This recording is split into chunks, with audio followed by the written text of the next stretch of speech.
Hello again. Hope everyone is well. Hey, Christine. Oh, okay. Cool. I just had some time that I didn't know I was going to have tonight. So I thought I would go ahead and do the, I don't know, I'm anal, so it could take me a while, but I wanted to start with the interview, the Kegan Kline interview, and kind of go through it in light of what we learned on the paper. So I'm going to start the show like I've done the last two times with just doing an overview of the Abigail Williams and Liberty German double homicide in Delphi, Indiana on February 13th of 2017. They were just two girls going out on a normal day they had it off of school, a built-in snow day. So they had the day off and they wanted to go do something. And so Libby's sister dropped them off at the Monon High Bridge. It's called the Mary Gerard entrance to the trail system there. And there is the 501 and the 505. And the girls were walking across High Bridge when they encountered a monster. And Libby had the forethought to take a video of their would-be killer. Abby was starting to get close to the end of the bridge as it appears that the killer started to kind of close in. And then he says Libby is taking the video. She's already at or near the end of the bridge. It is about 60 feet up and 80 feet long. Hopefully, if I have that wrong, someone in the chat will correct me. And it is a very daunting bridge. It is very old. It used to be a part of the CSX railroad system. It is no longer in use. And it's one of those things that, I know that my cousin's in Kentucky. We have one here where I live. There's those bridges that all kids, like, ooh, something daring, I guess. I'm not sure, to cross. Just something that young kids do. Nothing out of the ordinary about it. They were taking pictures, just enjoying a beautiful day. And in Indiana, if you live here, you know that you don't get many of those in February. So to have a day that is sunny and anywhere above, freezing is awesome. It feels warm. So they were out there, and as I was saying earlier, they got to, on the video, they captured the killer saying, "Guys, down the hill." And then they were found. They were missing all through that night. There was a search. It was called off by several agencies that made that decision. It is, especially in a high wooded area, even though it was in February and there wasn't many leaves on the trees, it is pitch black out there. And so for the safety of the searchers, they called the search off that evening. The search started up around 10 the next day. They were meeting at the fire station and organizing everything, and the girls were found murdered around noon, about 50 yards from Deer Creek, from High Bridge down Deer Creek. It is a Deer Creek, if you know history at all, it is a part of, the early settlers in Indiana.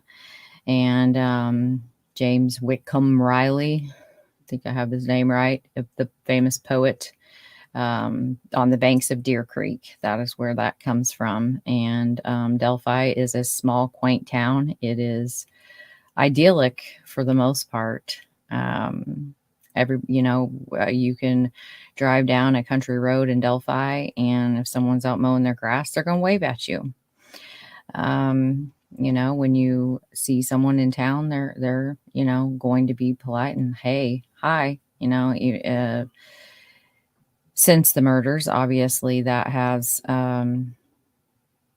been forever tainted, and the safety of just you'll hear it in this interview. He talks about small town, the interviewers do, and it is the quintessential small town, in my opinion anyway. I've grew up going there, and have visited there as an adult before the murders, and once after, and it is a beautiful place. The area that they were walking is beautiful. And since then, the families have created a Abby and Libby Memorial Park, and I highly suggest that you check that out. It is really cool. The town, you name it, all have pulled together. The families have been spearheading it, and it is just a beautiful tribute in honor of Abigail Williams and Liberty German. Abby was 13 when she was murdered. Libby was 14. They were in the same grade. They were best friends. And tonight I'm going to be finishing, or not finishing, because I don't know. It's pretty long. So we're going to be talking about Kegan Kline. He is the Peru search was one of the early search warrants that was served in the Delphi case within, by the 25th, I believe it was the Peru. We just knew it back then as the Peru search on Canal Street. That was about all we knew. And then I can remember searching through Beacon, every person that lived on Canal Street in Peru.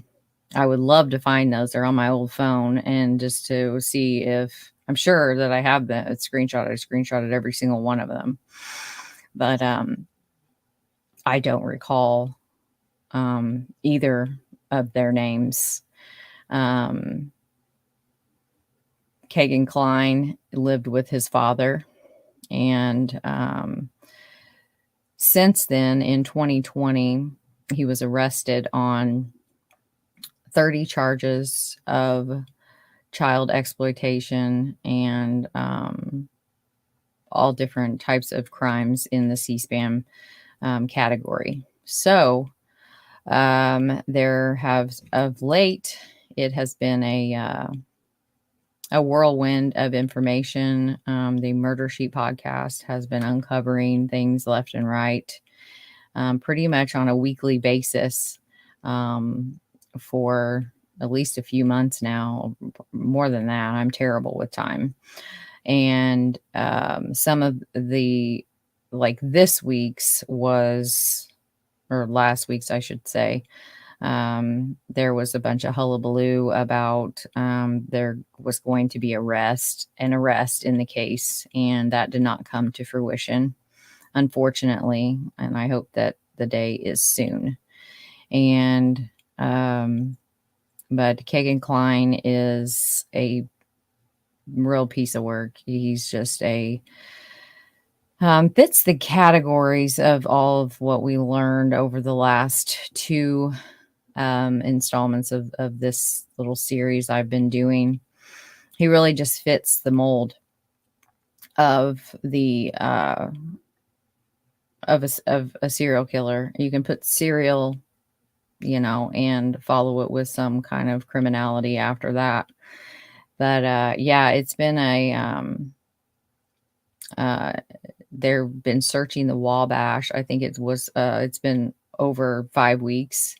Does anyone in the chat know, have they wrapped up, or are they still out there searching as of today? I haven't looked, but he was taken out, according to the Murder Sheet podcast. He was taken out of his at the Miami County, which is the Peru county jail, and transported to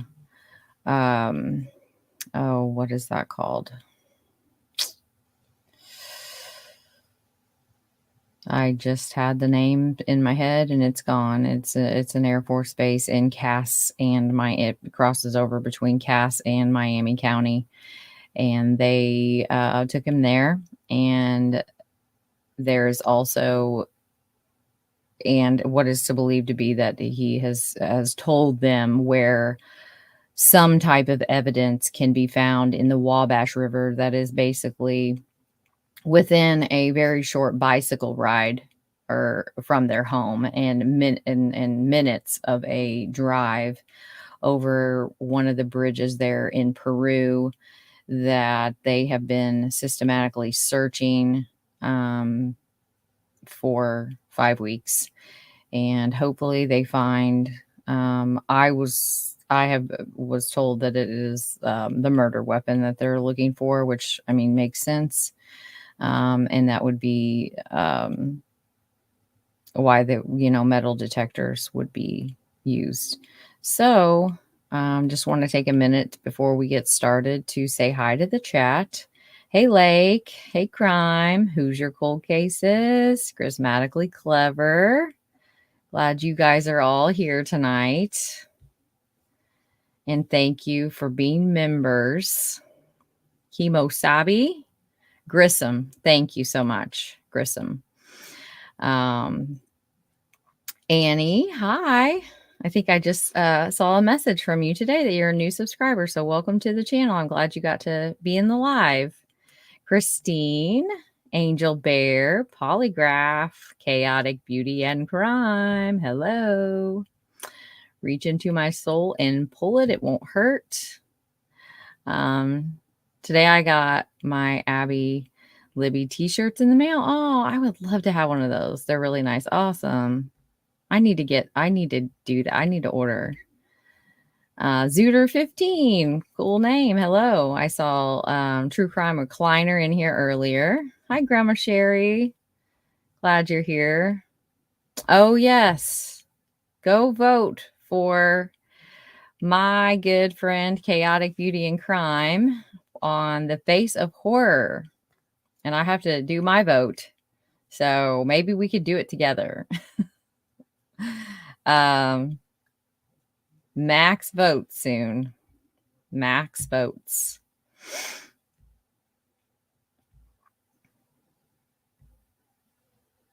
Yeah, I thought I saw a True Crime Recliner in here.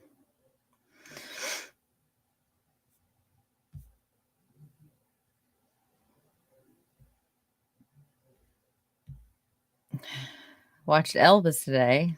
It was really good. Huh. Is anybody watching the new Dahmer?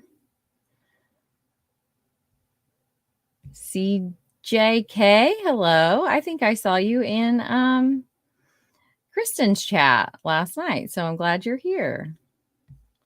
Purposeful Pain 4217. Cool name. Search is over according to the local news. Okay. Thank you.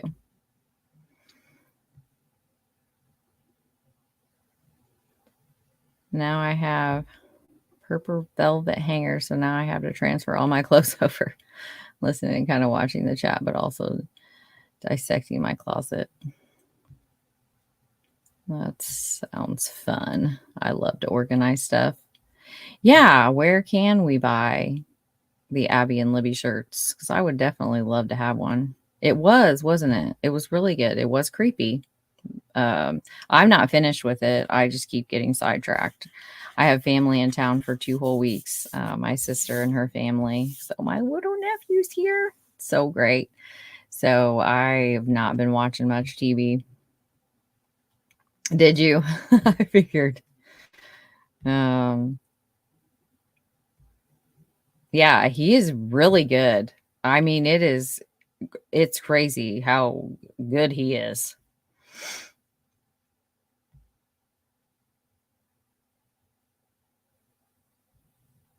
Oh, nice. Still playing poker, huh? Yeah, he did great as Dahmer. Okay, so on the Abby and Libby Memorial Park website is where you can buy the shirts. Okay, thank you. Thank you. So yeah, let's I think that's awesome. I'm excited. I'm going to go buy one. Let's go ahead and just check it out. How about we do that?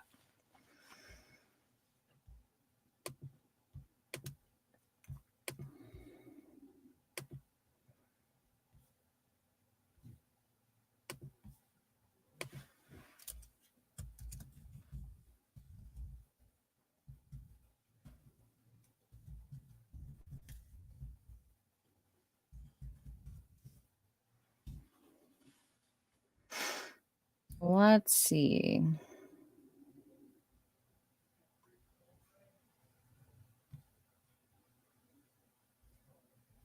I have a search bar.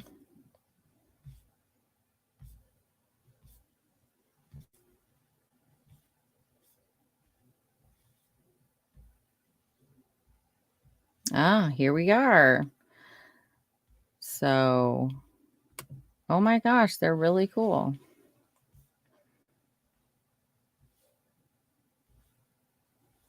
Oh, lots of choices as well. What's this one over here? Can't see that one.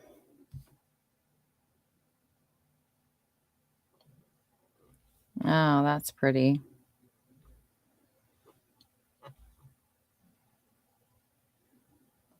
I mean, I think you kind of gotta go with that one.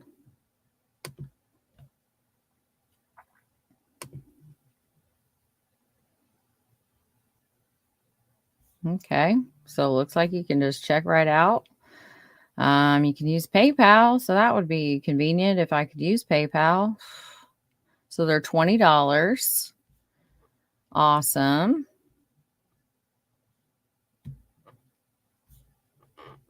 I kind of like that one. Oh, what have I done?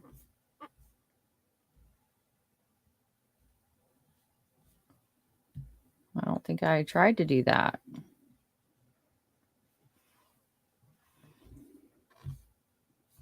Let's see what events they have coming up.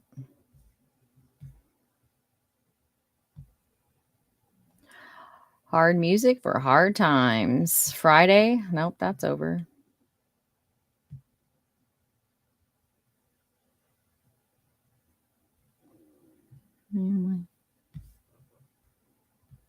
Or I'm wondering if they had anything for like October. I'm sure they do.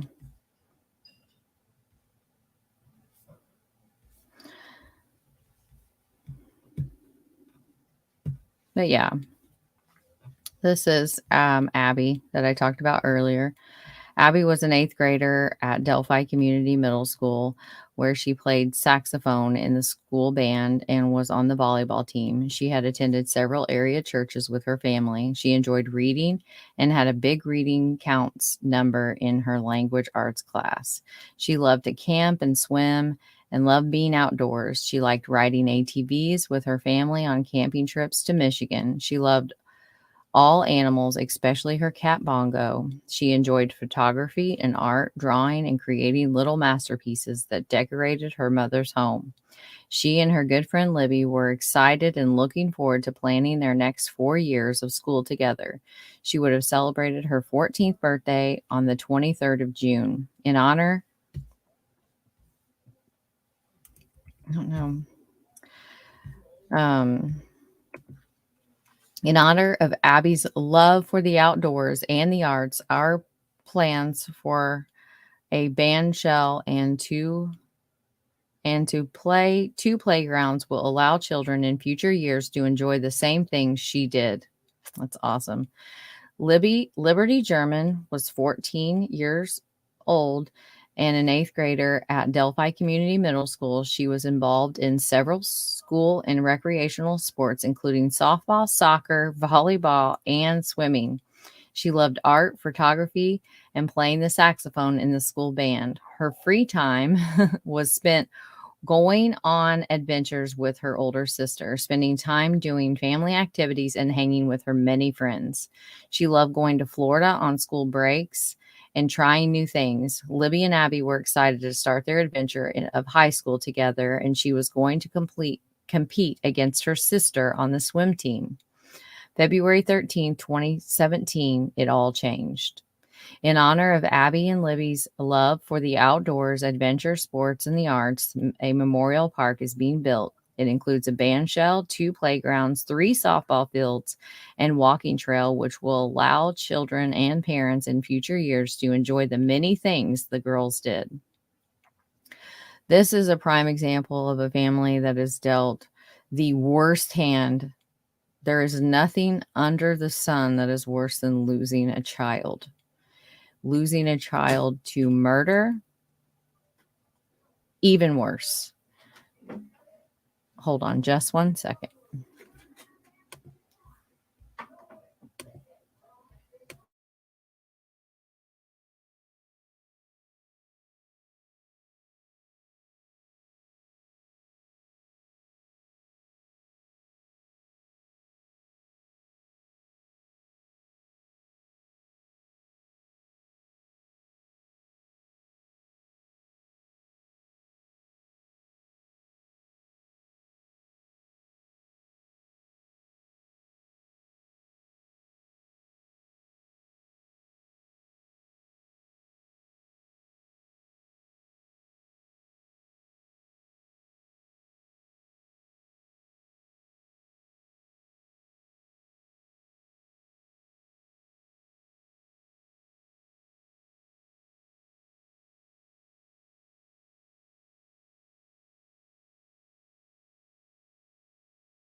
Sorry about that. Somebody needed me. And that's the thing. I hope that creators remember that, like, yes, this, I was going over some things for a future episode, and it's important to remember, like our families come first, and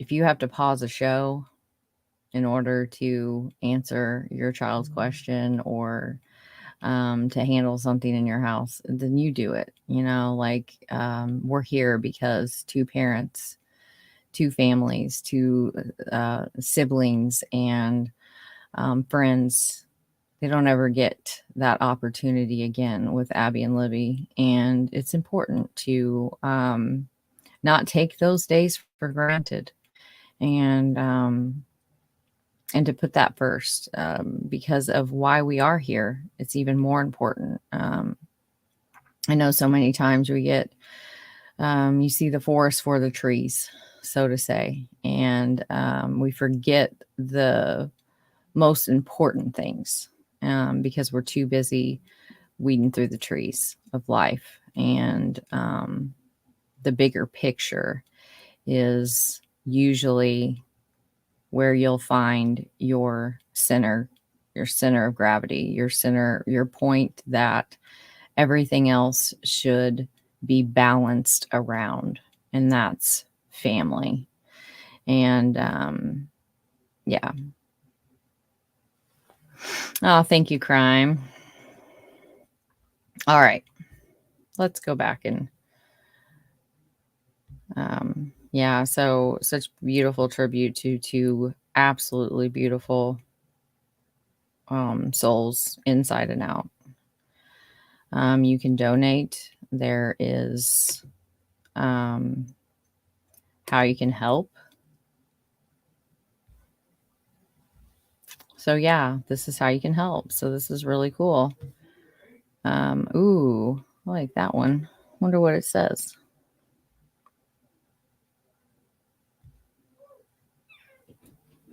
Can it? I think it says #justice for Libby and Abby. Oh, I'm gonna have to have that one.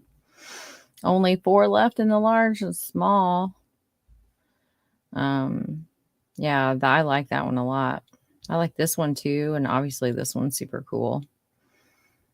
Today is the day in the 2 colors. So yeah, ooh, this one's cool too. And that one's available in all of the sizes. I might be getting that one. Might be getting a couple. Wish you could see this one over here. QWERTY. Oh my goodness. Thank you so much. Kapow. Yeah, I'd say. Thank you so much. That is awesome. That will be a good start to our November fund. Thank you very, very much. I really appreciate that.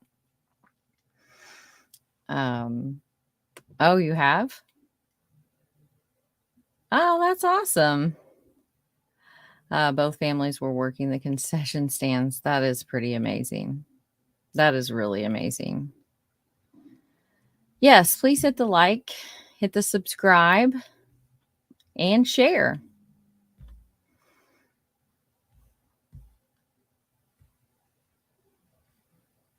All right, let's get the ball rolling on. And I'm kind of nervous to actually show it, but what I did was I mean I've edited it, I've checked and rechecked it, and then pretty much rechecked it a third time. But it's hard when you're redacting things. I should have just underlined and highlighted on the actual redacted one instead of the unredacted one. It's just I didn't do that. So let me just stop share really quick and kind of see. Let me just one more time, just like skim through some of it.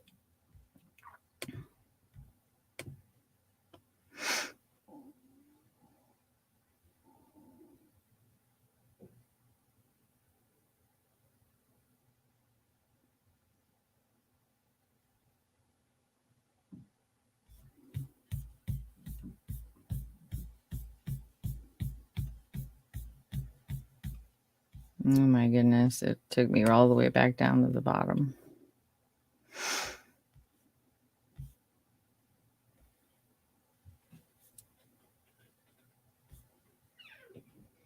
I'm pretty sure I did a really good job. So I know it's easier. It's hard for me to, I like to, as many senses as I can use in order to retain information. I know for me, that's so much better. So I'm going to go ahead and share because I'm pretty sure I've done a good job. There are some parts that that I know where things get to where they're mentioning names over and over again. And sometimes those could be hard. They're easy to miss. So I'll probably stop share screen when I do that, but I'm going to go ahead and share.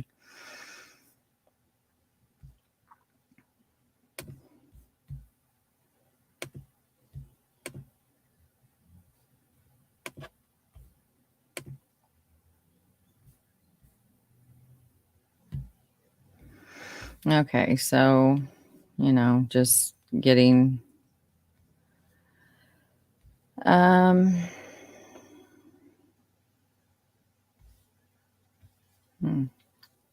So basically, they're just getting him settled. He's talking with the officer that is bringing him into the interrogation room.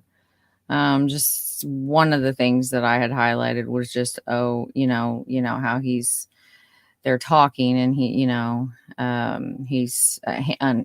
they're dealing with the handcuffs, and obviously like their standard handcuffs are just a bit too small for Big Kegan. So they are, he's just kind of chatting back and forth, makes a joke. I need a diet. The officer says, you and me both. You and me both. Just please just take a swing. Don't take a swing at me while you're standing here. Oh no, I'm like the most violent person. And I highlighted that because and they do try to be as accurate as possible when they're dictating these. So the most violent person, possibly a Freudian slip there. You know, and he thanks him for being nice. The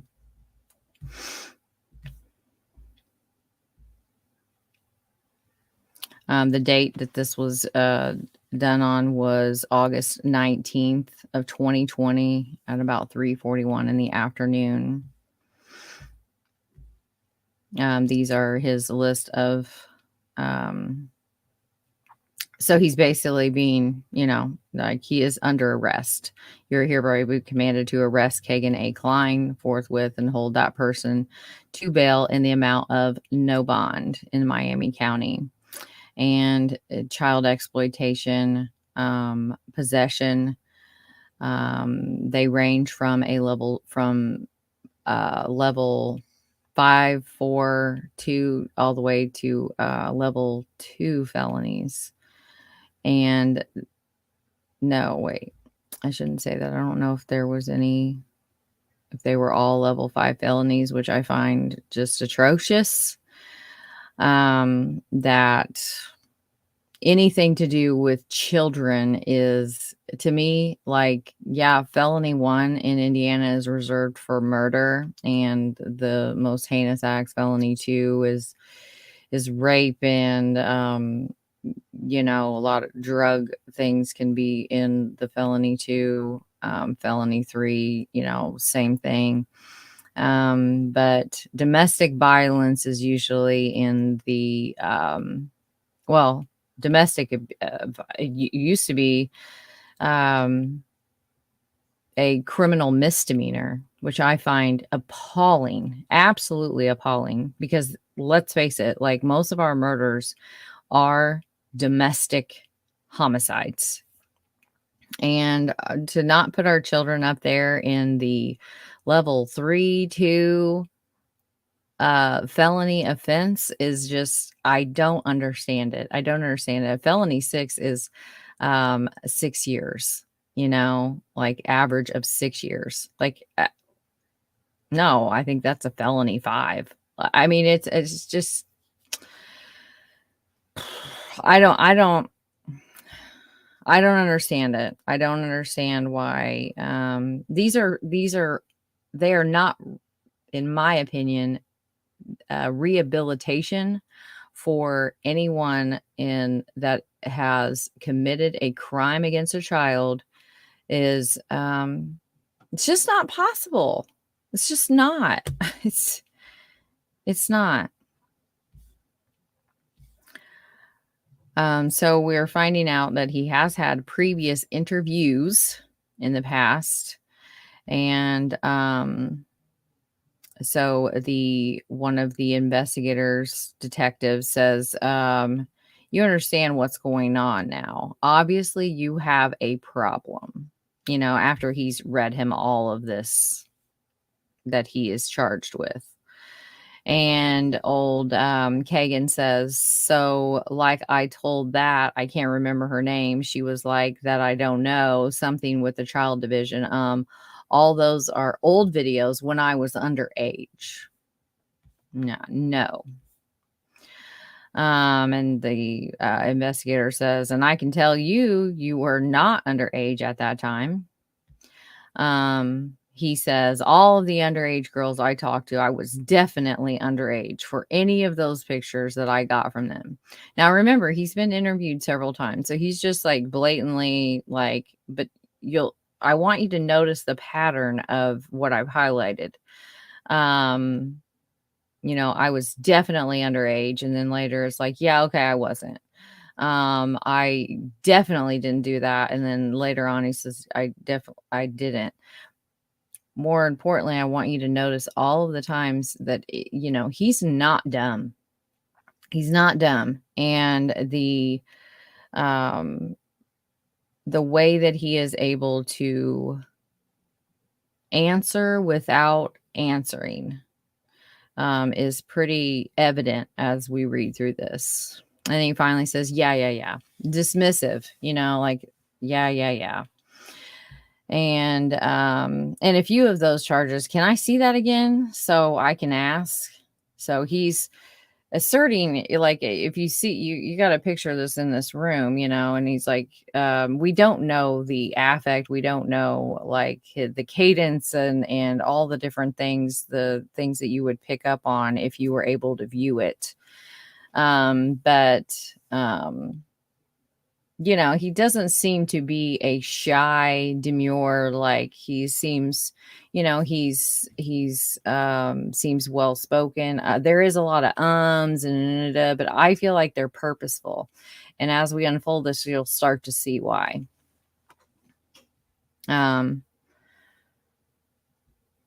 And he says, it was like, I don't know. I can't remember. I'd have to. Sorry, my mind's going crazy right now. What is child exploitation? What is that? Like, I've never been with a child before, anything like that. So he is immediately trying to, well, he may have a legitimate question, but he's also trying to diminish the horribleness of what he's done compared to, like, I've never been with a child, but this isn't so bad, the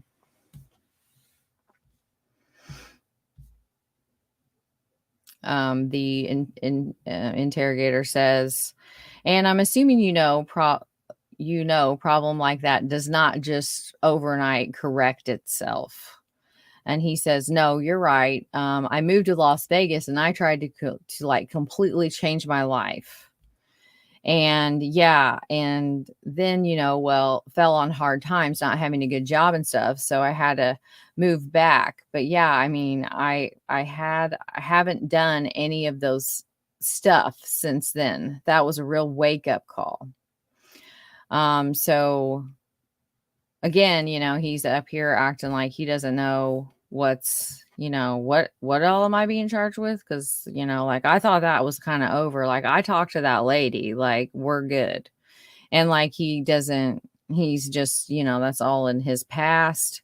Kind of like the Greeno, when Greeno does that with like, don't judge me because of my past. That kind of seems to be his like attitude of like, well, why are we talking about that? Like, that's in my past. I've completely changed my life, Ooh. So, they're asking him about when he moved to Vegas, and so they finally agree upon around June of 2017.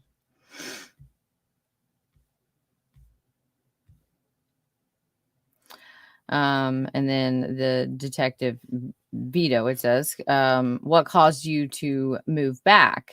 And he says, I just couldn't afford it. And that's basically, it's just like, it was so expensive. And, it's not like this is a guy that wants to have a legitimate like job either. So you have to keep that in mind.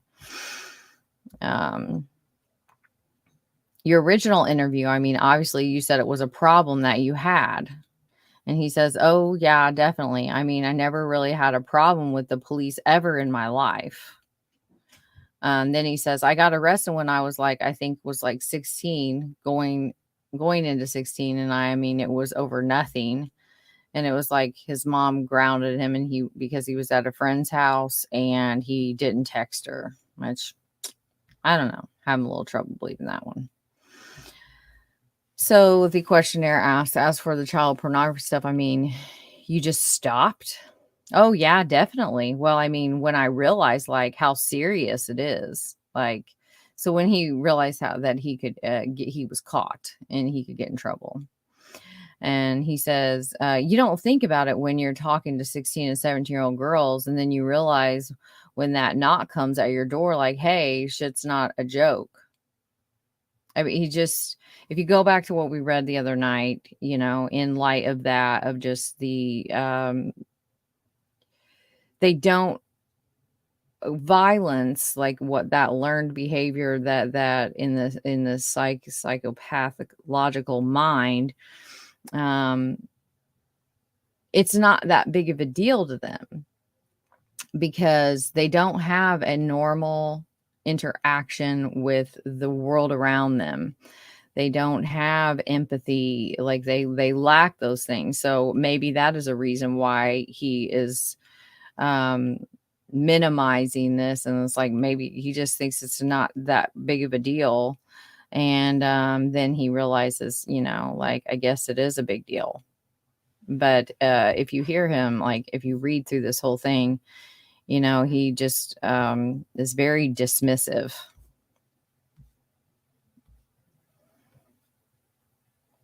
And he doesn't really see these children as children. They're just someone out there that he is trying to get his fix. His fantasy needs to be fulfilled.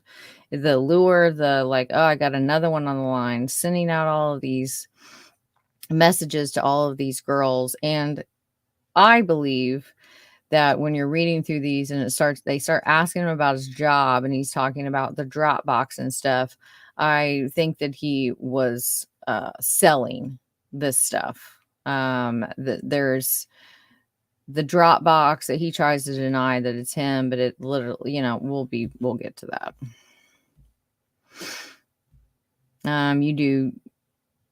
This is the investigator says, do you like, is that place though? So some of this so he's talking about these phones and like which phone is which, and there's the black phone, the white phone, the iPhone S, the iPhone 5. I mean, he's gotten tons of phones. So they're talking about this is talking about his he's living with a girlfriend. So he's asking him, do you pay to live there? And he's like, do you pay? Like, is that blank her place? And he says, yeah. Are you on the lease? No, you don't pay. No, I don't. He doesn't pay rent or nothing. Okay. How do you pull that off? Well, she just lets me stay there really when I need to. And the detective is just like, I'd get my ass kicked out. A lot of this is just like them going over the details of the C-SPAN stuff. What color is the HP? They're finding out, more things to add to the search warrant, the current search warrant that they're getting for at this time in 2020 to cease. And he's giving them permission. So he is technically not on, she's paying for where he lives. He's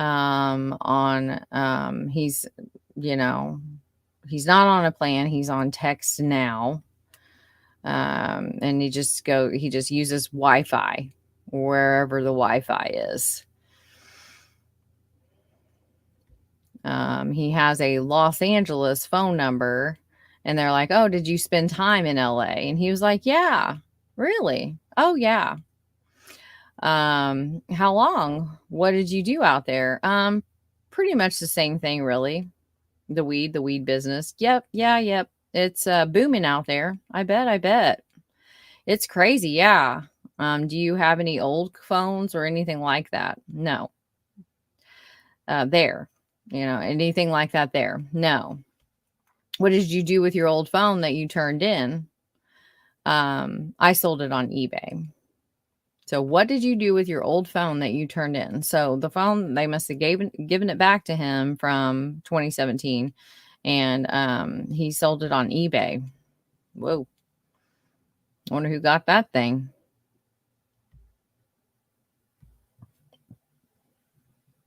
And she pays for the AT&T. Yeah, she pays for everything. So just kind of fitting into that grifter kind of con man, just squatting here, squatting there, wherever he can get away with just as much mooching as possible. Can you imagine the amount of money it would take to feed him? I'm just saying. And I mean, he doesn't do anything. So it's just like he's probably just, bored and eating and just lounging around. Terrible.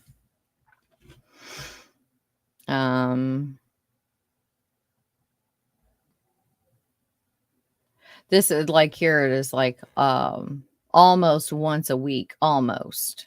These are the kind of words that he adds in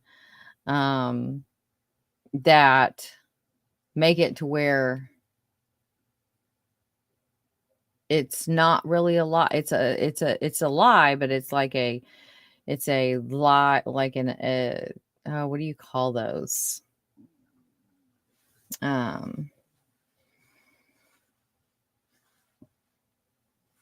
stomach's growling.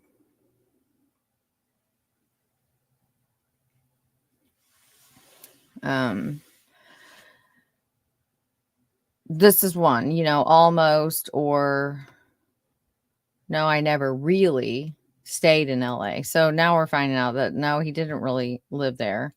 I would just go there a lot. Technically, that's another one. It's under the law of that you don't have to get a license under the law. This is if you're 18, it's gifting to someone. So you're not technically buying it from us or anything. I'm not selling it to you. He's talking about his weed business in Las Vegas and California, which we find out that was like really like not. Nothing that he says he's doing is really what he's doing. Basically, graphic design on your phone, creating like where's one place that he made a menu for? I'd like to see it.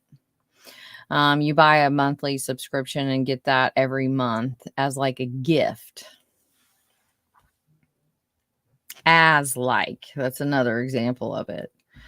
And then, how this is not a crime or whatever is they're not paying for it at all because they're actually delivering it's a delivery business. Well, the way to get around that. So he's telling them about the law. So then he got back from Las Vegas and he went to his mom's. And that was he got back sometime in August or September because he married them. Yeah, I came back really to marry them. And then I thought about it and I was like, well, I'll just stay. I'll just stay here. It says he's an ordained minister. So you married your own mom? Yeah, right. His stepdad works at a hog farm, so I worked with him. Was like, hey, if you work, you can stay here. And I paid rent and stuff, and it was a pretty cool job. So, his stepdad's not giving him very much. It's like, you got to have a job, like you got to work, and then you can stay here. And, I think this is probably why he drifted all over the place because he doesn't actually want to do that. Who does that sound like?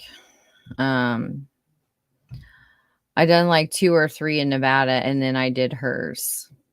I would like to know who he married in Nevada because I think that's just another lie.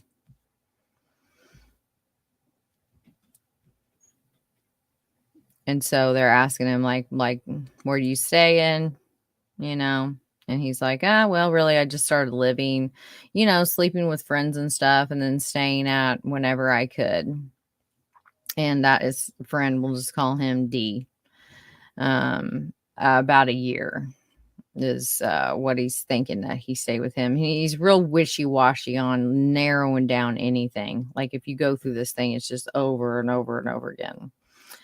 And then he's talking about a friend, one of his friends, and it's like, what other friends did you stay with? And he said, for a friend named blank, and stayed with him and hang out every now and then. And, and then he's like, pretty sure that's how you spell it. And then he's like, his dad's a cop, like he's trying to use someone else's,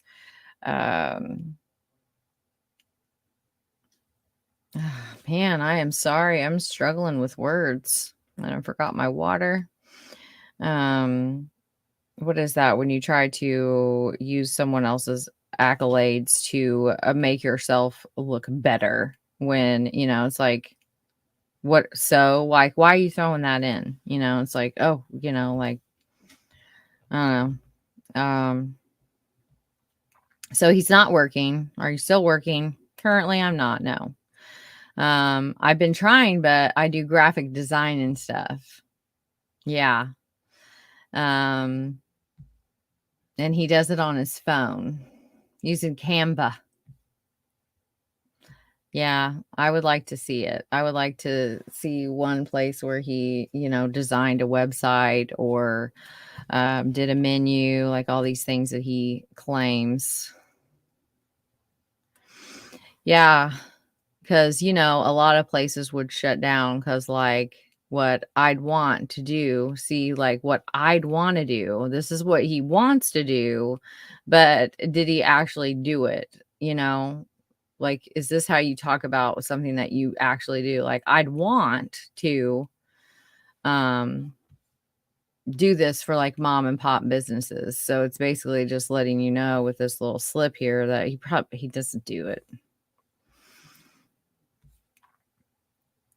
And the interrogator says, I just want to make sure there was a small black thumb drive. And I thought this was significant because you know how Kegan, if you read this, is just, and he's just ham hawing when he doesn't really want to give a straight answer.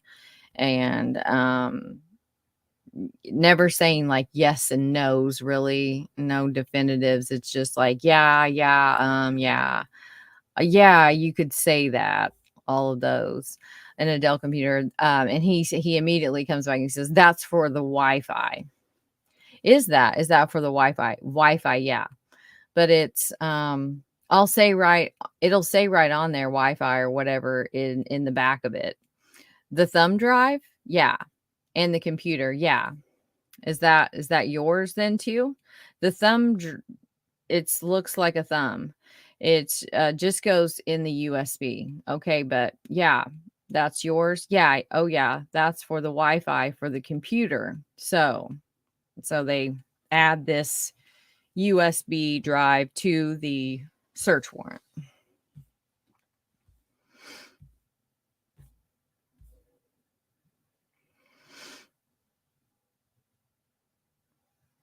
They're asking him a bunch about like early on in the interview. They're asking him like, so do you like, what's your fascination um with cars? Like, what's with the cars? You're a car guy? Not really.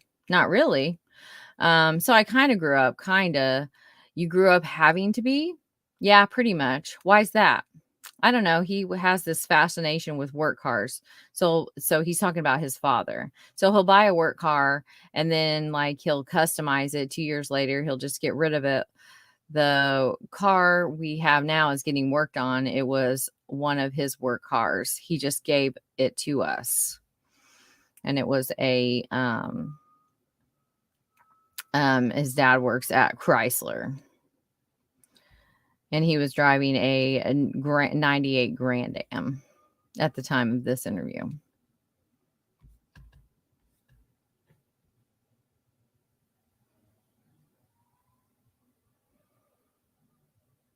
So the interrogator says, so something that you had mentioned about when you were talking. And if you notice, like, I'm sure that they don't say all of these words. They've probably been highly trained and they're talking to him as he is talking to them. So therefore not to be above his level. So I think a lot of the ums and things that they use are intentional. About when you were talking about the child porn, you said it kind of was a wake up call when you were talking to these girls, and he mumbled something that were how old? They're trying to like get him in a lie. I don't. The youngest I ever knew of was 16. Okay, yeah, And so again, and this is going to be important that you know, and I put it on the table and I've told you, right, of course, I've watched your interviews, right. You know, before I've gone through all of the phones, so you know from here on out, it is very imperative and very important that you are 100% truthful. So they're telling him, you need to tell us the truth. We've already seen this. And he just keeps just this tit for tat throughout this whole 194-page document.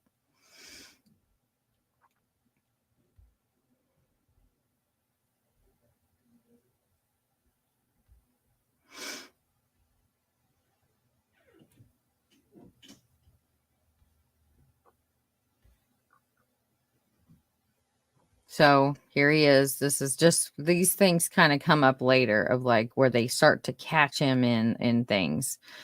So your Kick Messenger accounts were all in your name. Yeah. You're 100% sure of that. Yeah. Okay. So did anyone else have access to that phone? No, I don't think so. No. I mean, so here again, like starting with a no, and then it changes to, I don't think so. I mean, I didn't have a girlfriend or no one ever, no one ever used my phone or nothing like that. So here he is, no, I don't think so. I mean, I didn't have a girlfriend or no one ever uses my phone or nothing like that. This will surely change. This changes really quick. And again, I know you had talked about making fraudulent accounts, right? And what fraudulent accounts have you made? Like on Instagram, I would make stuff like that to try to, yeah. And on Kick, yeah, he's not wanting to just to be forth like upfront with them and like get to it takes forever. And I think that's why this is so long, because he's just really good at like not giving straight answers. And on Kick, I don't think, well, I mean, like, I wouldn't send pictures of myself. But we're talking about the names in that. I don't think so. I think it was always my name and then like maybe a number, something like that. Okay, well, like I said, I mean, want you to know I have these chats sitting right in here. They're literally right here in front of me, like right now. And he's like, right. Where did you find the name Emily Ann 45? Where did that come from? Oh, yeah. Oh, yeah. That was just some random name that I made up. Yeah. Yeah. Okay. So you did make that one. Yeah. Right. Right. Okay. Tell me about it.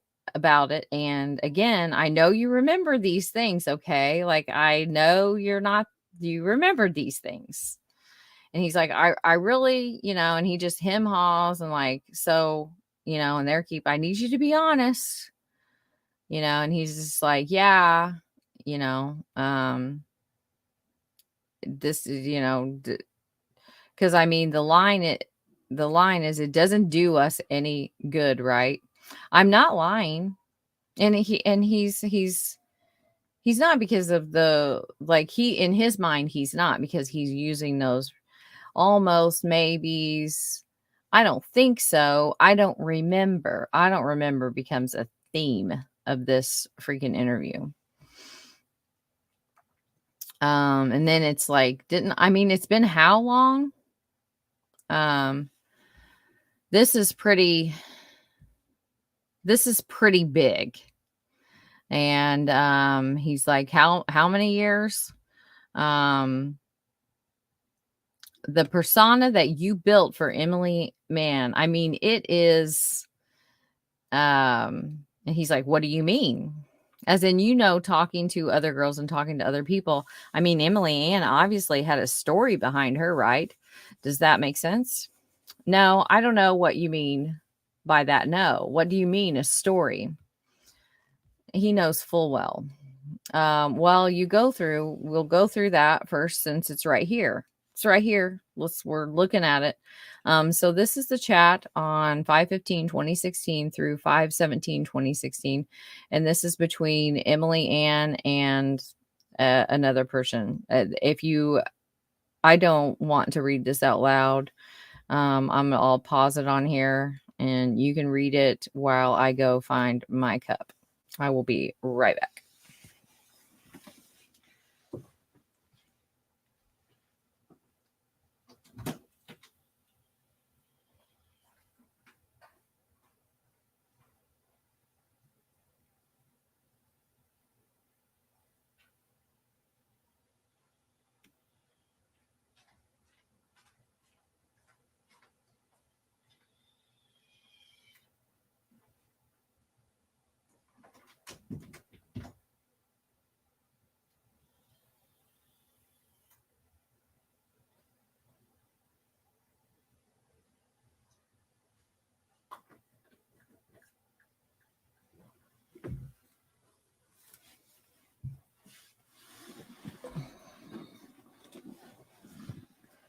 And you can tell that this is not between two girls. They're using girls' names. Well, he admits it here in a minute to be unassuming. But they're basically, this is where they're sharing their horror stories and their horror videos and images back and forth. Like this is clearly what we're reading here is the child pornography ring part of it. And he even says, another detective says, this is two males. And he says, right. Two female names on Kik, but two males. And you're exchanging graphic child pornography, girls that are like 5 years old. And he says, what? Yeah, very young, very young. Yeah, that's not me. How could you not remember that, man? Yeah, exactly. That is not me. I would never. I swear to God, that was not me. Then you need to come up with who else had access to that device. They keep trying to get him to implicate somebody else, and he keeps trying to implicate this one certain friend, and they just keep like they're not they it's like, we know it's not him. They're wanting him to, I think, implicate his father. Then you don't need to come up with who else had access to that device. Fuck, I don't. That was 4 years ago. I don't think anyone, but I don't know. I never, maybe like 14, 15, maybe, but again, no kids. No effing, no, definitely effing not. There's a ton of it. He says, right. And that's resulted in this charging document. There's a ton of it. And he's like, right. So who else could have potentially used these accounts on your phone? I mean, I stayed with a guy that I moved with before I left with him, but I mean, okay, but we're talking this is 2016 when you were, that's what I'm saying, before I moved, right? Went to Vegas. And I want this to be clear that this is the iPhone 4. And you would have been 22 at the time, and it was secure with a PIN code. So it's got this phone. It's Kegan's phone, and it's got a PIN code on it. And I mean, it's all your right. Your email address, your account information, your fraudulent account information. Okay. Yeah, but what I'm saying is, what if he used my Kik without me knowing or something? And the detective says he would have to know your passcode. Right. Right. And who, my buddy that I moved with, because I mean, I know, but I'm saying I stayed with him in 2016 up to, up until I left. I mean, I stayed with my dad a lot too, but I mean, I was at his house a lot too. And he has kids and stuff.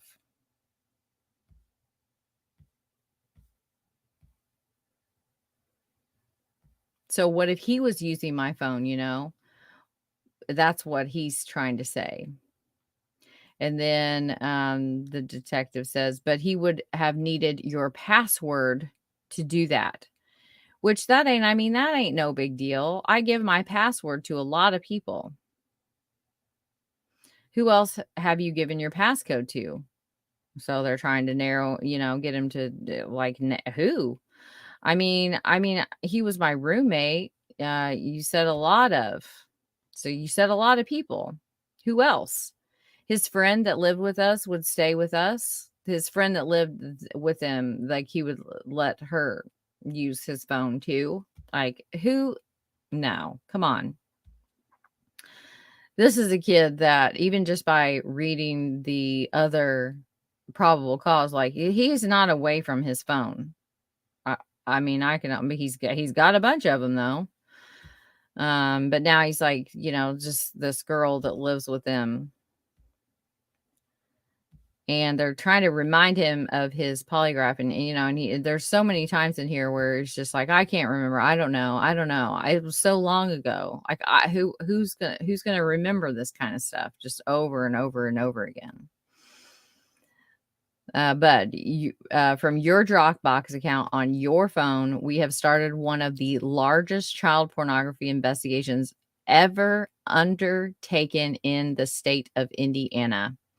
And I think we can there's been quite a lot of charges lately. Carroll County, there was just one in, I just got the, it was Peru because had Tony Solcombe on it.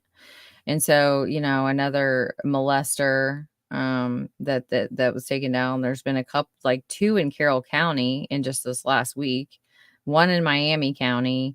There seems to be a lot going on like in these counties right now. But he's talking to him about like, this is your Dropbox, you. He says it's a shared link the detective's like, yeah, from your Dropbox. And then he said, not from mine. There's no way possible. No way possible.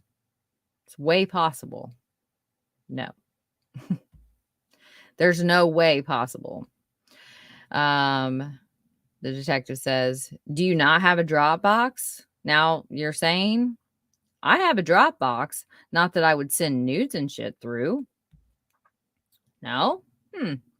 Say a lot of people have Dropboxes. Are people that communicated with you or shared images through your Dropbox link? These are people that have communicated with you and shared images to the Dropbox link. Yeah, no. We started looking at those people and it's just freaking spirals out of control to this major child pornography ring. And the other detective says, absolutely. And you even have it to the point where when you're getting this child porn, you're sharing it with your Emily Ann account to your Kegan Kline Dropbox account. He says something, mumbles something. You can't tell me that the guy that you randomly live with for a month knows your Dropbox password, knows your phone password. And then, you were also are using, that's your primary phone and you don't, all the child porn's on it. Kegan, come on, like, stop it, like, knock it off. And he's like, I swear to God, no. I guess child porn technically is anything under 18. Again, with the dismissiveness.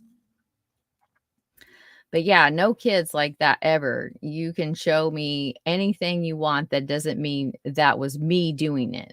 Like, show me whatever, like, I'm sure they have things that they are showing him. They're probably trying to get a reaction out of him So it wouldn't be uncommon to see images and to see his reaction to those images.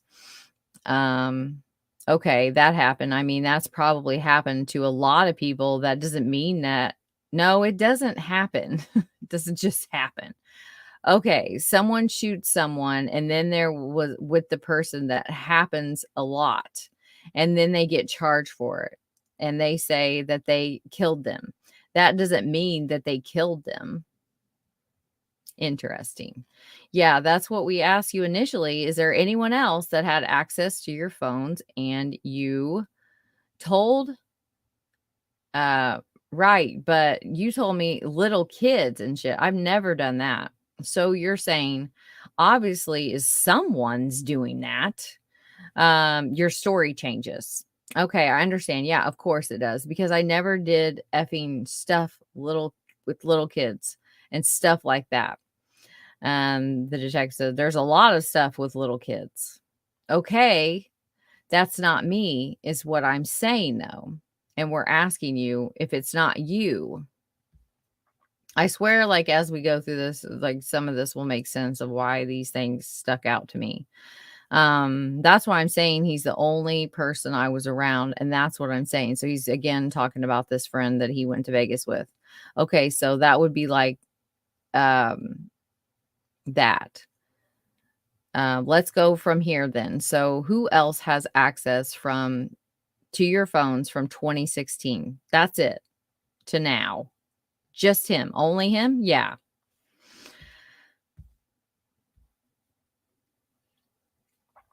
But I mean, I stayed with him, but I mean, not like every day or nothing. The detective, did blank stay with you at your dad's house? No, he never. Reason we met was he was my dad's neighbor, and then he moved down the street. Down the street in the same neighborhood or where? Yeah, probably about 4 blocks. 4 blocks away. I wanna know, like, which way on Canal Street.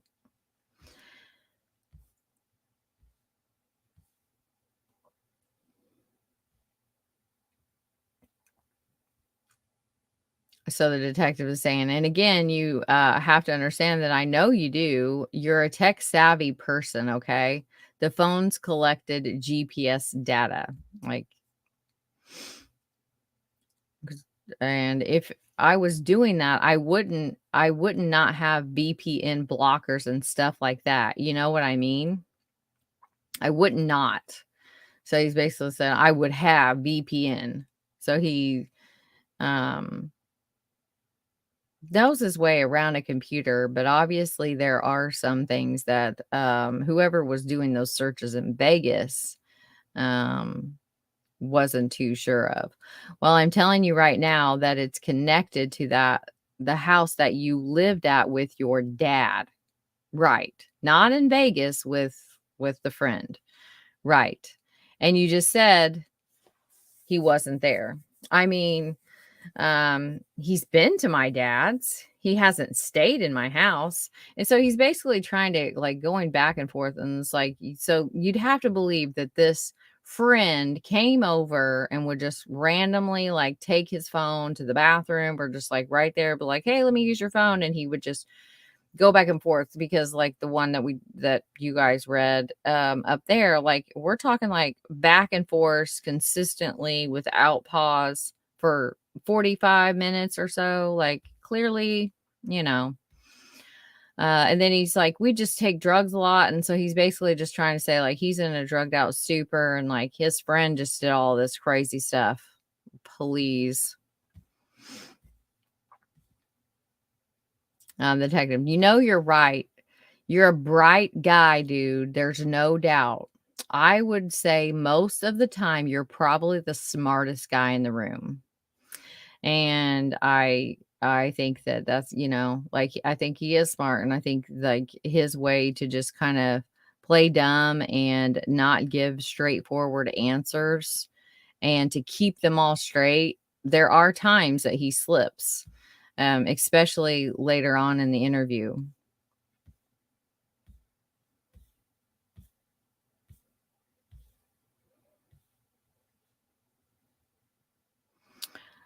So the investigator says, Kegan, you lied to the investigators 3 years ago. You're lying. Okay, well, then why would it take 3 years for them to come and get me? What do you mean? And here he is, just this back and forth playing dumb. And then all of a sudden he was like, well, then why would it take 3 years for you to come and get me?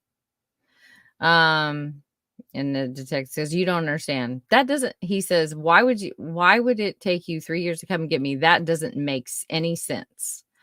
Like he told you how big this investigation is. I mean, he's like, well, a lot of child porn. Well, I go, okay, all right, whatever. I need a lawyer because I have no clue what this is. This is ridiculous because I did not have any images or videos of children at all. I'm telling you that right effing now. There's no way. If I shared a Dropbox, you know how Dropbox works. Obviously, you're a smart guy. But if someone sends it to me, the sender, have some, or are we going to clear this up or what? What do you mean? Because if you're going to keep talking, yeah, lawyer, yeah. You don't want to clear up any of this? No. If you're telling me all of this, no, I do not. I don't want to talk to you anymore. You might need to hear it. I really don't, because I've heard enough. That's bullshit. So I don't need to hear any of it.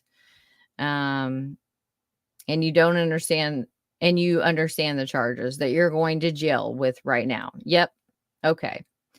Trying to give you a lifeline here. But when you guys are sitting here telling me that I'm lying to you and I'm not, well, I'm going to tell you, I have no reason to lie to you. That's why I have no reason to lie to you if you watch the videos.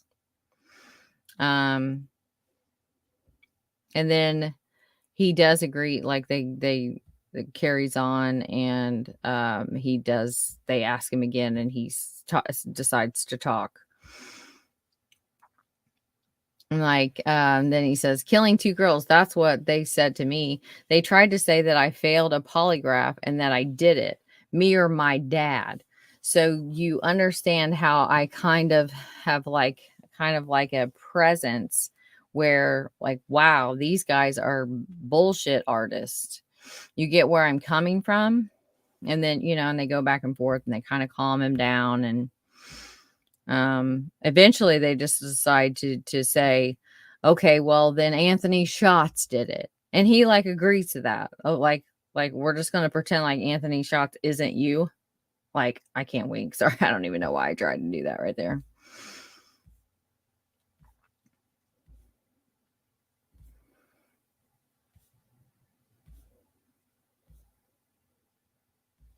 And they use a lot of there's other techniques that they use in here, but if you look up the read method, as you're reading this, like it's pretty clear that they're using some of those same tactics. Sorry, crime. I left your comment up there. How's everyone doing? Is this making sense or boring, everyone? Hey, Never Silent. You're my top 25 favorite friends. Hey, Arkansas, how are you?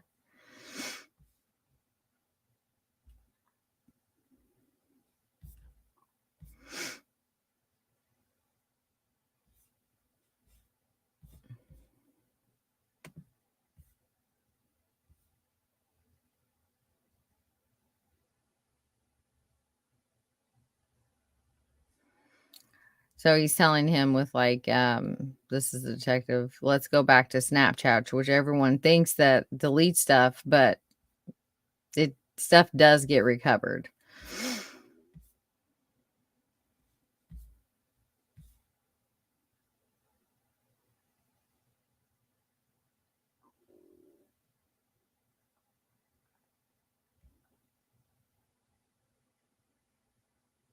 Um,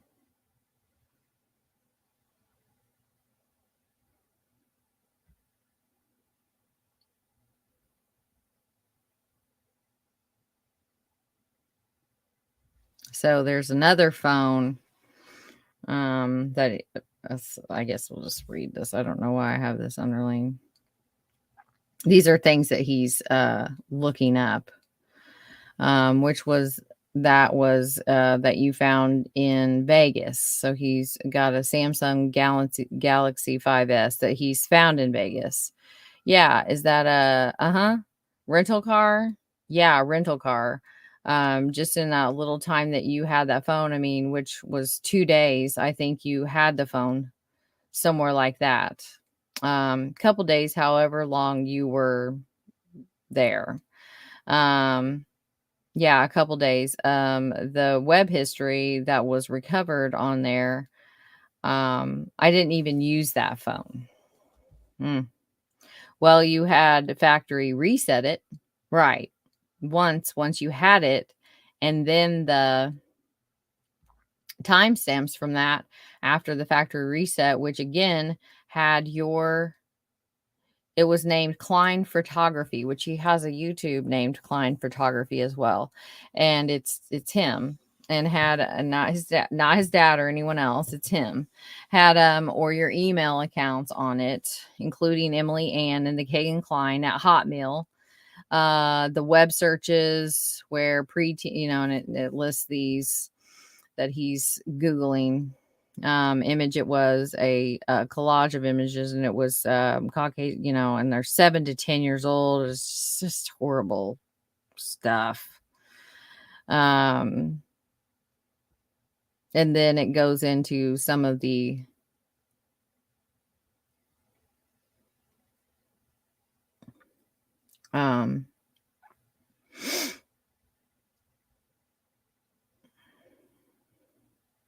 different names. So it's like his dad, Tony Kline, Skype, Kegan Kline at Hotmail, Tony Kline at Gmail, Kegan Kline at Gmail, Tony Kline, and like all of these different accounts.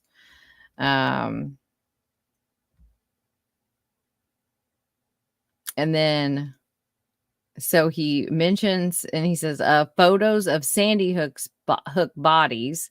And then the detective goes on to name other things. And he's like, why is this Sandy Hook in there? So they're naming off all of this stuff. And then all of a sudden, like, he's concerned about the Sandy Hook victims being in there, which obviously is horrific.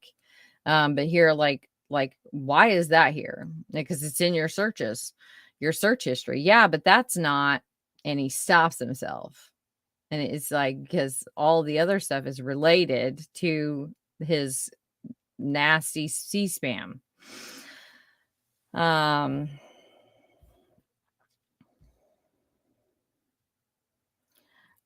I need you to understand and where the obstruction comes in is justice to on your charges here is that device shows everything you did. Okay. Right. So when you're done with the polygraph and you went home, you were done with the polygraph at 7:30. Okay. You went back home at 9:19. You found the phone, right? Yeah. So like they knew that he found the phone at 9:19 because he did a bunch of stuff with it. Yeah. It was on top of the microwave. I'm pretty sure I had my dad call the state. I'm pretty sure. See, again, maybe I did. I can't remember. When did you think he did that? I think it was the next day, maybe. Or, yeah, I think it was the next day. So why wouldn't you call right away and say, hey, I don't even think I found it that night. I'm not sure. You said you got home and found it on the microwave. Well, I'm saying that where's I found it, not right when I got home. I can't remember.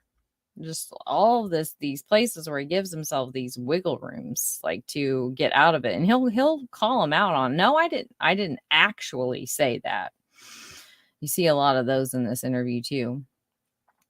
Well, I'm going to tell you that after your polygraph, when you got home, you found the phone on the microwave. Like you said, I think that was the most honest statement you've made right there here today, was that what you just said.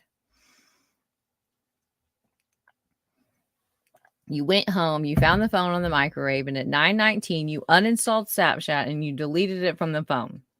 And then right after that, you uninstalled Instagram and deleted it from the phone. And then the next day on the 26th, you uninstalled and deleted Meet Me from the phone. Right. And then you uninstalled Snapchat again. You reinstalled it, checked it to make sure it got deleted. Everything got deleted, and then you deleted and uninstalled it again. So you're double checking. And then it wasn't until 2 days later you called the state police and said, "Oh, hey, by the way, well, I wasn't making sure I wasn't making sure it was deleted. I deleted the accounts." Wait till you hear his excuse. So I deleted the Meet Me. I deleted all of those accounts. So why did you delete that? Because, like you said, it was the most real wake up call I ever had. Now he's putting words into the detective's mouth. And he's the one that said it was a real wake up call for him I ever had in my life. So, I mean, went home and deleted it. I deleted the Meet Me everything. So he's, this is proof that he's getting his act together. When you also knew the contents of everything on there would be removed as well. I guess, yeah, I mean, I didn't know that, but it was the biggest wake-up call. So obviously, yeah, I mean, hey, like, I need to really change my effing life here. So you just stop talking to girls underage. Yeah, exactly. Which you admitted to talking. Yeah. To girls underage. Yeah. So again, they're using his own words against him. And I find it a lot of times the detectives can just totally, because this is their job. They can just totally over and over again. If you had a scoreboard, it's going to be check, check, check for them, and not so many checks for whomever they're interrogating. And through a lot of this, they do get some really good wins and get some information out of him. But he pretty much just, it's like check, check, check, check on both sides. In my opinion, this is all just my opinion. Honestly, no, it was what I did. And then I thought about it and I was like, if they know I have another phone, that's going to look really bad on me. And then at some point, he blames it on that woman. Well, that woman told me to delete it. And they're like, no, she didn't. She did not tell you that. He was like, well, it's just like if I'm going to change my life. And he said this, I thought it was interesting that he said this word, I'm in possession. Because that word is a word that isn't super common, I thought it was an interesting choice of words to say to detectives. So he says, no, I mean, the girls that I would talk to, 13 to whatever. So now we're getting lower and lower. At first, when he first started the interview, it was 15 and 16 and 17. And then it went, 15. And now we're down to 13. I would talk to him, but yeah, none of the little kid stuff or any of the Dropbox, or no, I had no clue any of that was on my phone, and have no knowledge of ever sending Dropbox to anyone. So we have to understand, because I'm telling you right now, the friend that comes over occasionally, he's basically just like, dude, come on. I mean, and then he keeps saying, well, he lived right next door. It's no, that's not how your Wi-Fi connection works. You sign in, everybody has Wi-Fi. You sign into your own unique Wi-Fi. Even more than just we're not talking about pinging a phone. We're talking about what is signed in.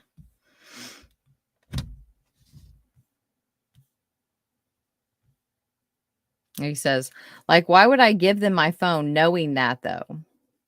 It'd be like, hi, okay, come and get me then. I find that statement So telling, especially if if we're considering him, because I do. I don't know. I see either one of them, but I don't have I'm trying to be very unbiased about it, and obviously, and it could be his dad. Um, it could be someone else. Is that likely? Is it likely that that he would have all of this stuff on his phone and not know anything about it? I highly doubt it. So then you're talking about a team, which would be, like he said earlier, they're both charged with murder if you show up to a gunfight and someone gets killed. So you deleted it before you gave it to law enforcement. You deleted your avenues that you talked to the girls with. Yeah, so you're covering yourself, right? He inaudible. Exactly, yeah. So, because like that lady said, stop right now and delete everything. No, she did not. Kegan, she did not. Well, maybe not like tell you to delete everything. She did not. She didn't say delete everything. What she said was like, you have a problem and you need to stop right now. And your exact words were, yes, I do. And I'm so effed. Yeah, because she's telling me I just killed 2 people and I failed a polygraph. Interesting. That wasn't even what we were talking about. This is what before that. Okay, well, this is years ago. No, it's not. That's not, it's 4. I don't remember everything. You know what I mean? Yeah. So I don't remember. He just keeps over and over. He doesn't remember. It wouldn't rule him out. How is that ruling someone out? He lived next to me. So he's telling them that they should not rule out his buddy. He lived next to me. GPS coordinates, you know what I mean? Like he's literally right next to me. So you gave him your phone so that he could. Well, I'm saying that he's used my phone before. I'm not saying like hey, use my phone. It's just really unbelievable. I think he's just playing with them. I wish we could see like like all the different things about his behavioral mannerisms. Oh, yeah, I really want to get this done, but it's so freaking long. Not going to. So him and his dad apparently go to, or they're looking to go to a bunny ranch together, which I find so bizarre. Like, I can't even imagine under what universe this is anything but absolutely toxic and inappropriate.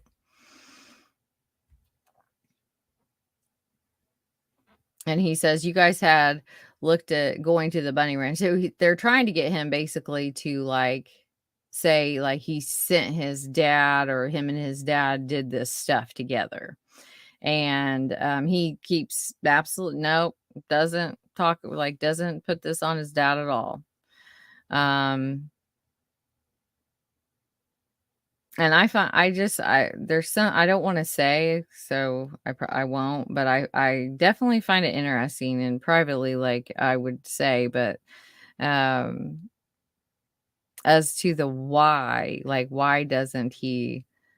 They're clearly like leading, like not leading in as far as like leading a witness, but they're directing him in away from his his friend, and to something else. And he's just not picking up the bait. And he's just like, no, I never shared like his passcodes, everything, like his phone. He adamantly denies sharing any of that with his phone, not even a maybe about it. And I find that dynamic to be interesting. But so you'll go to a brothel with your dad, but you won't share a picture of a girl. Um, and he's admitting, like he knows that it's like he tries to act like it's not wrong or like he didn't know how serious it was, but he clearly does.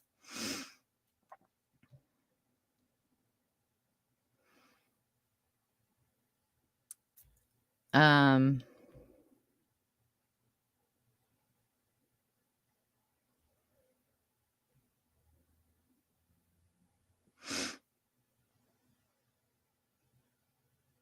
and he this is where he just keeps saying, "Yeah, that's weird." Really? That's weird? I wouldn't do that with my dad. No. Not yeah, that's weird. Like, it's just a warped sense of, just like his reality is just so warped, so off tilter. It's just not, and like if we just keep remembering that what we read about in that article or that paper, because it's actually a paper. I keep calling it an article. It's paper. Um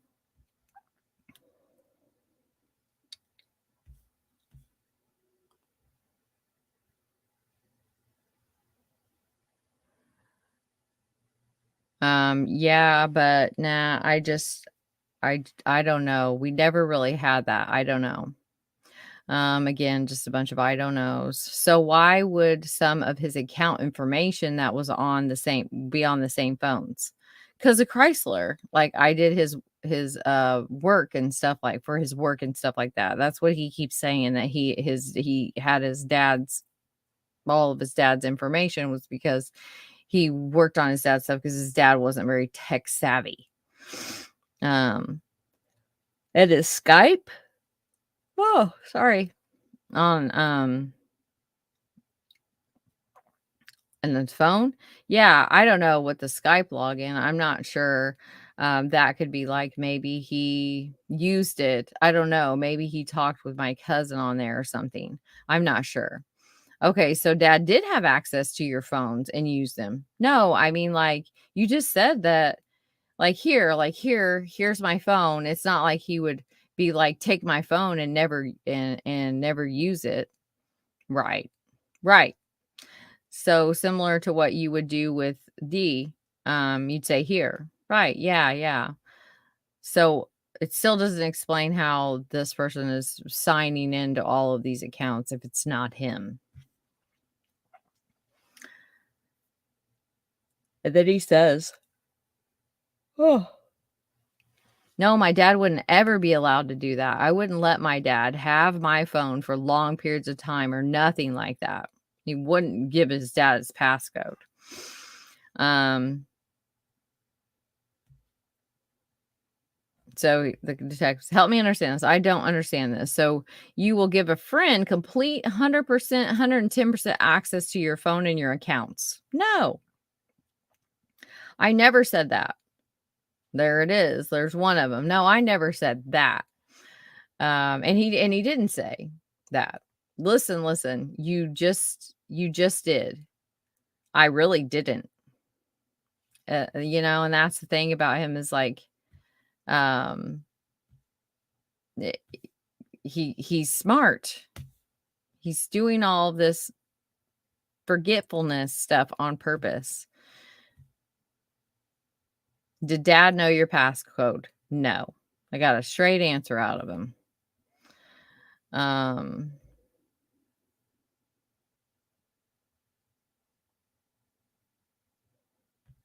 and then then he says they say Amazon to him, and then he was like, "Oh yeah, I let him use my phone for Amazon." And so it's just like I bet that was a way like they can use that as a way of like gauging um because he's clearly just, "Oh yeah, like that's what I did." It was yeah, it was Amazon because they told him that. And they probably just threw that out there and then he just made up the story because it's not true. He's just made it up.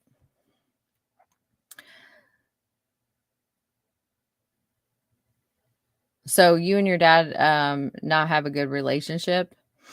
No, not really. Not really. I mean, we do, but like not really. Same exact way you said, like there's stuff on there that I would never want my dad to see. Interesting. And I mean, I feel like you're still not understanding there has to be more there that you wouldn't let him have. Like you said, there's pictures and stuff on my phone. So he knows there's pictures and stuff on his phone. I would never want my dad to come across any of that ever in my life. These are times when he is being more direct and using more like his vernacular kind of changes. Um he would never talk to me.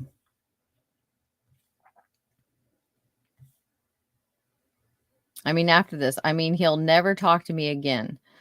I mean, he obviously knew in 2017. He's like, no, he didn't. I never told him. No, but I mean, we did. Oh, you did? I wish, like, these are the ones where I'd like to see his face. I think it would be very telling. Yeah, we did. You talked to him and everything? Well, we, not as in us, but other law enforcement did.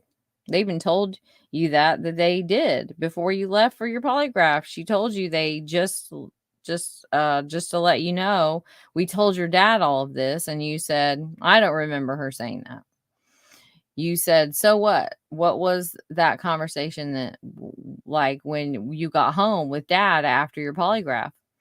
I told them about how they said that I was the possible suspect or whatever for those girls, and that is all I told them. I didn't tell them anything about talking anything that they found on the phone. So I was talking to underage girls or anything like that. Never told him any of that. So what was his reaction when you came home?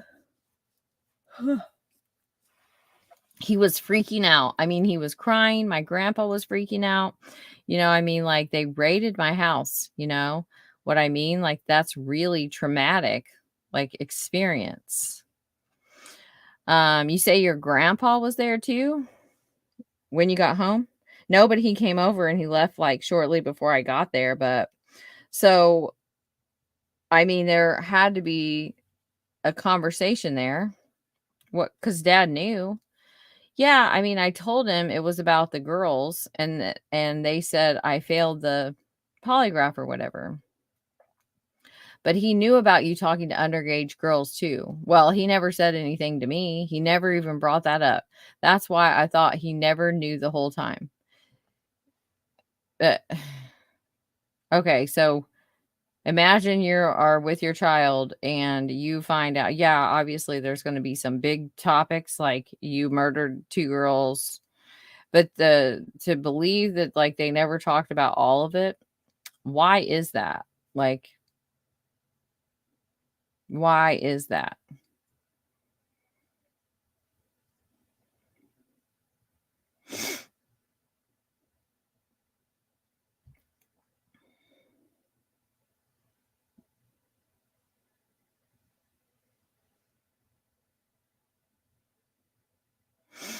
Um,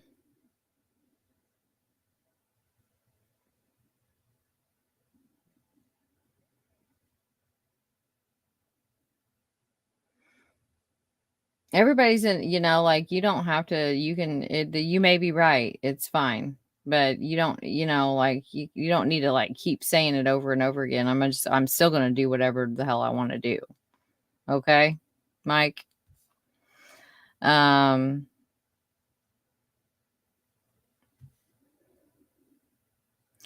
So when's the last time you talked to your dad? So clearly his dad knows all of this, and he's still talking to him as of this morning. No, uh that's why like right now I'm like shocked that you guys told him that because he never brought that up to me. I think he's genuinely shocked here. And that's tough for me. I mean, that's tough for me to believe just because I was. If you were in my shoes, okay? Imagine you got home from Vegas, you're on a trip, everything's you get home and you look outside and see SWAT everywhere. Police coming up with guns and stuff. Oh, and then they just like they cut to different questions to try to throw him off repeatedly in this. How was your Vegas trip before when you went? I mean, it was great. Drunk fest? Yeah, no, I'm not really a big drinker because I have seizures and stuff. So I don't like drinking a lot, but you know what I mean. It was fun. It was super cool, and you know what I mean. And then I got taken down there. They tell me like I killed 2 people. He keeps saying that over and over again. They're telling me this, but like he just keeps saying it, and it's just kind of strange. I failed the polygraph because I'm freaking out, and you know what I mean. It'd be a traumatic experience. Yeah, I'm already have anxiety like crazy. And the thing about humans in traumatic experiences, when we do experience something like that, it literally gets engraved into us. Right? Yeah. Okay, so what is he saying? There's like this whole I don't remember, because it gets even worse with his memory. Because we haven't even got to the parts where it's talking about, you know, the actual murders. I probably psychoanalyze it. Yeah, it probably is something I probably pushed out of my head. So again, they're like giving him an idea, and then he is experience. So they're talking about like traumatic memories, and how it's difficult, and what our brains can do. And then he's like, yeah, I probably just psychoanalyze it. And then he starts into this next rhetoric, and he starts using that over again. So it was so traumatic, I just like blocked it out. I compartmentalized it.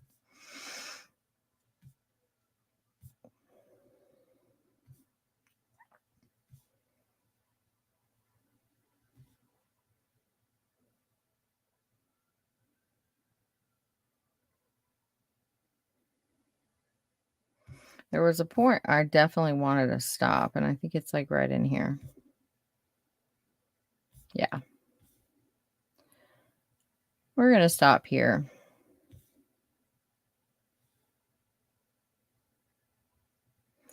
Yeah.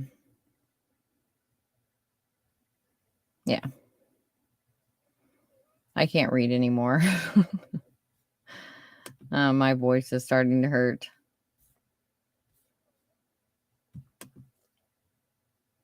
So we'll just kind of hang out for a few minutes. How's everybody doing?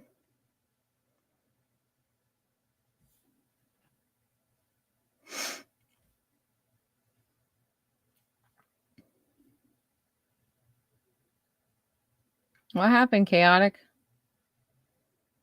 Coolio. Oh, wow.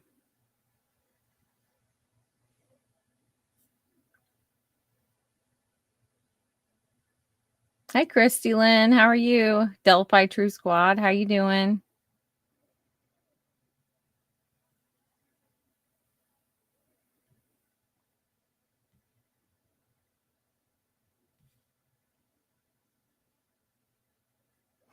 Yeah, you've sent it to me several times, and you know, I don't see where it actually does what you're saying, does Mike? That was in 20, you know, that was then and this is now. And like with everything that has come out, obviously the whole state of Indiana as a whole, federal, and you know, and the FBI, they're not going to do a search of the Wabash. I just feel like that's a lot of people that are straying away from this line and not like, and that just won't even consider the Klines. It's just like they're like into the Hickham's Dicum of life. Like you have Occam's razor, which is just like what's most reasonable. And obviously Hickham's Dicum is just like the opposite of that. Like this is a reasonable thing to think, even if it doesn't end up being these him or his father or whomever, it is still reasonable to think, because of what we do have, what has been uncovered, and you know, there's the possibility that it cannot be them. It just seems kind of unlikely at this point. I hope it's them, and so yeah, I hope it's them. I hope this can be over soon.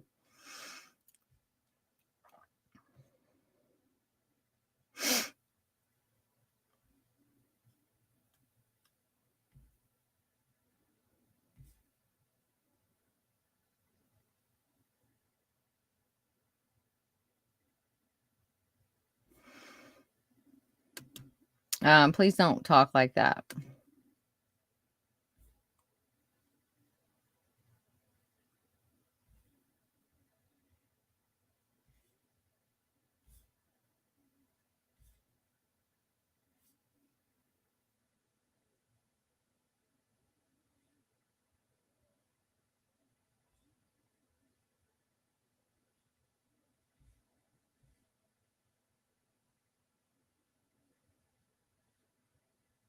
Yeah, Angel Bear.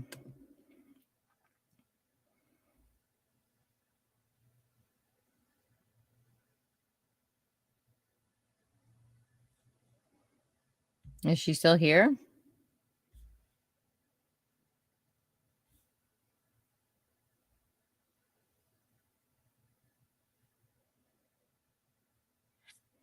All right, guys. I'm going to end it for tonight. Have a good one.